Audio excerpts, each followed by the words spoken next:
प्रणाम भैया। मैं आपका भोजन कर रहा हूं। भाभी आपके लिए दूसरी थाली तैयार कर रही है, परंतु उसमें थोड़ा समय लगेगा। यदि आप चाहें तो मेरी थाली में से भोजन कर सकते हैं, यदि आप चाहें तो। पहले श्रीमान ये बताने का कष्ट करें कि आपने द्वारका को कब अपने चरण कमलों से पावन करने की कृपा की, और द्वारका को अनाथ करके आप कहां यायावर की तरह घूमते फिरे। भैया, जब द्वारका में आप हैं तो मुझे द्वारका के लिए चिंता करने की क्या आवश्यकता है? तू सारे आर्यावर्त की समस्याओं को सुलझाता फिरे, और द्वारका की समस्याओं को मैं सुलझाऊं। क्यों? बड़ी बड़ी समस्याएं बड़े भाई को सुलझानी चाहिए भैया, और छोटी छोटी समस्याएं छोटे भाई को। अब रहने दे रहने दे। लाइए मिष्ठान मुझे भी दे।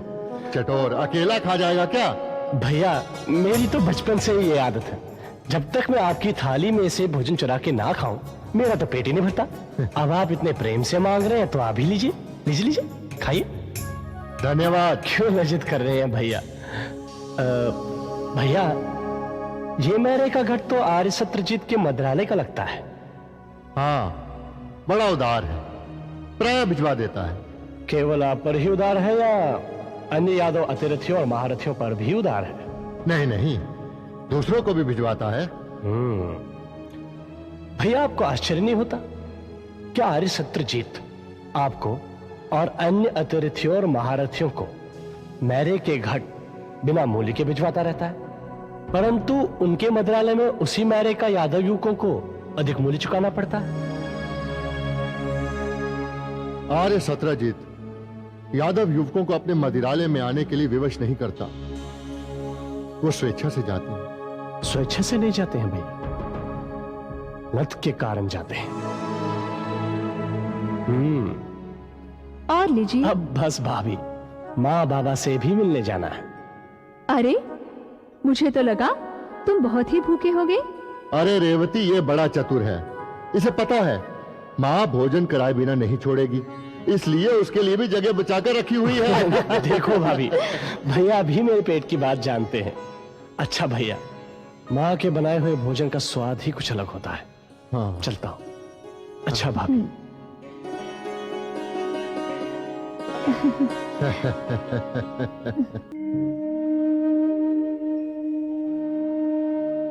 प्रणाम पिताश्री, प्रणाम माते। आयुष्मान भाव। अरे कृष्ण, तू कब आया? यही कोई 20-22 वर्ष पूर्व भादों की अंधेरी रात थी और पिताश्री मुझे तुम्हारी गोद से उठाकर टोकरी में डाल रहे थे। अच्छा अच्छा, अब तू बाबा की सेवा कर, मैं तेरे लिए भोजन लेके आती हूँ। अवश्य जाओ माँ, मैं तुम्हारे भाग का पैर दबाकर भी अपना भाग पूरा करूंगा। पिताश्री। कहाँ कहाँ हो आया कृष्ण? पहले पांचाल, पांचाल से नागकूट, महाराज आर्यक से भी मिलकर आ रहा हूँ। सच? कैसे है नाना श्री? अत्यंत वृद्ध अवस्था में, संभवतः आप पृथ्वी पर अधिक समय नहीं रह पाएंगे। आपको अपना आशीर्वाद भी भेजा है। करकोटक, मणिमान, कपिला पिंगला, वे सब कैसे हैं? सब अच्छे हैं। कपिला पिंगला ने तो उद्धव से विवाह भी किया है। अरे, ये तो बहुत शुभ समाचार है। उद्धव कहाँ है? पांडवों का समाचार लेकर हस्तिनापुर गया है। पांडवों का समाचार? पर वो तो बेचारे सब जीवित है। उद्धव सबसे मिलकर आया है। कुंती बुआ भी ठीक है। प्रभु का कोटि कोटि धन्यवाद। पिताश्री, द्वारका की क्या स्थिति है? स्थिति बहुत अच्छी नहीं है पुत्र। कभी कभी ऐश्वर्य अभिशाप बन जाता है। यादव युवक नई नई मिली संपदा के मद में अंधे हो गए हैं। उनका अधिकांश समय द्यूतगृहों, मदिरालयों और भ्रष्ट आचरण में व्यतीत हो रहा है। उनके अस्त्र शस्त्र कुंठित हो रहे हैं और उन्होंने सैन्य अभ्यास भी बंद कर दिया है। उनकी उच्च श्रृंखलता बढ़ती ही जा रही है। न्याय और व्यवस्था के लिए उनके मन में कोई सम्मान है ही नहीं। जिनके पिता उच्च पदों पर है, वे उसका दुरुपयोग करते हैं। अनुशासन नाम की कोई व्यवस्था द्वारका में है ही नहीं। प्रत्येक देश सुख और शांति की कामना करता है, परंतु सुख और शांति विकास के स्थान पर यदि पतन की ओर ले जाए तो शांति की जगह युद्ध ही श्रेयस्कर है पिताश्री। संभवतः यादव युवकों का आलस्य तोड़ने के लिए युद्ध आवश्यक है। युद्ध? तो किस युद्ध की बात कर रहा है पुत्र? हम किससे युद्ध करने जा रहे हैं? मुझे युद्ध से प्रेम नहीं है पिताश्री, परंतु यदि युद्ध ही एकमात्र मार्ग बचता है तो मुझे युद्ध भी स्वीकार है। परंतु किससे? ये मैं राज्यसभा में बताऊंगा।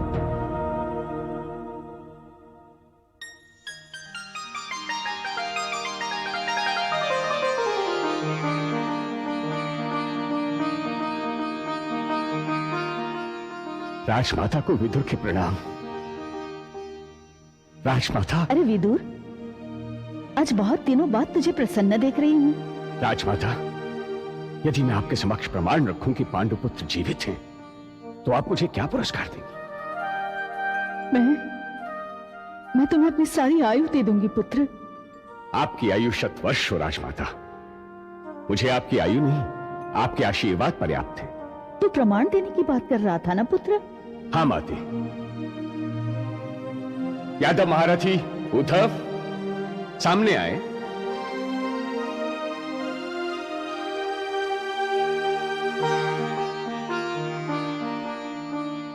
प्रणाम राजमाता।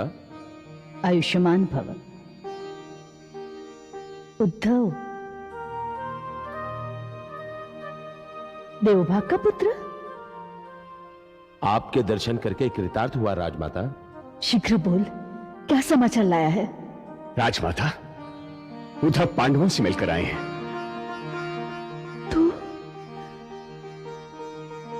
तू पांडवों से मिलकर आ रहा है?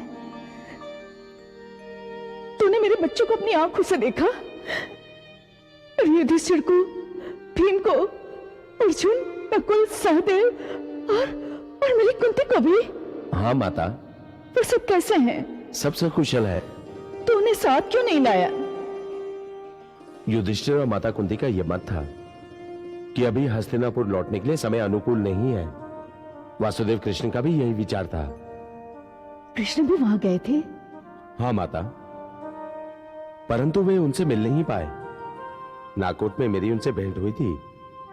उनका यह कहना था कि आप और महात्मा विदुर का परामर्श लेना भी आवश्यक है, इसके पहले कि पांडवों के पुनर्जन्म का आयोजन किया जा सके। पुनर्जन्म? समझी। और क्या कहा कृष्ण ने? कृष्ण का मत है कि मार्गशीर्ष में जब द्रौपदी का स्वयंवर हो तभी पांडवों को प्रकट होना चाहिए। क्यों? जब तक हिडिंबा का प्रसव नहीं हो जाता पांडवों को वहां रुकना पड़ेगा। और कृष्ण चाहते हैं कि पांडव द्रौपदी के स्वयंवर में अवश्य भाग ले। ये हिडिंबा कौन है? भीम भैया की पत्नी, राक्षस जाति की है। भीम? मेरा भीम पिता बनने वाला है? अभी उस दिन तक तो मेरे सामने नग्न खेला करता था। अद्भुत। उद्धव कौरव वंश की वृद्धि की सूचना लेकर आया है। विदुर, उद्धव का मुंह मीठा कराओ। वो तो मैं पहले ही करवा चुका हूं माते। इस समय पांडव कहां निवास कर रहे हैं? मुनिशाली होत्र के आश्रम में। विदुर, तुम स्वयं वहां उनके पास चले जाओ। उन्हें ये नहीं लगना चाहिए कि उनकी राजमाता उन्हें भूल गई। माते, दुर्योधन के गुप्तचर सदैव मेरे पीछे लगे रहते हैं। तब तुम्हारा वहां जाना अनुचित होगा, नहीं तो दुर्योधन वहां भी उनका जीना असंभव कर देगा। विदुर, जी माते। व्यास को सूचना दो, मैं उससे मिलना चाहती हूँ। जो आज्ञा माते।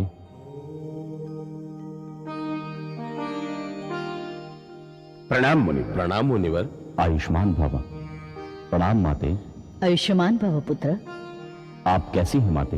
पहले ये बता, तुझे ये कैसे पता चल जाता है कि मुझे तेरी आवश्यकता है?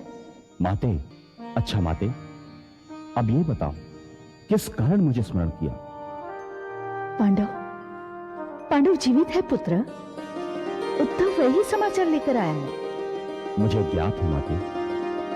तुझे ये भी ज्ञात है?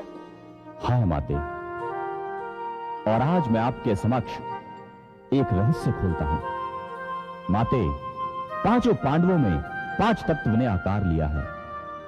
धर्मराज पुत्र युधिष्ठिर आकाश तत्व है, और वायुपुत्र भीम वायु तत्व, इंद्रपुत्र अर्जुन अग्नि तत्व है माते, और अश्विनी कुमारों के पुत्रों में नकुल और सहदेव जल और थल है माते। माते, लाक्षागृह में पांडवों की कालरात्रि जलकर नष्ट हो गई। अब उनके जीवन में एक नई जीवनी शक्ति का उदय होने वाला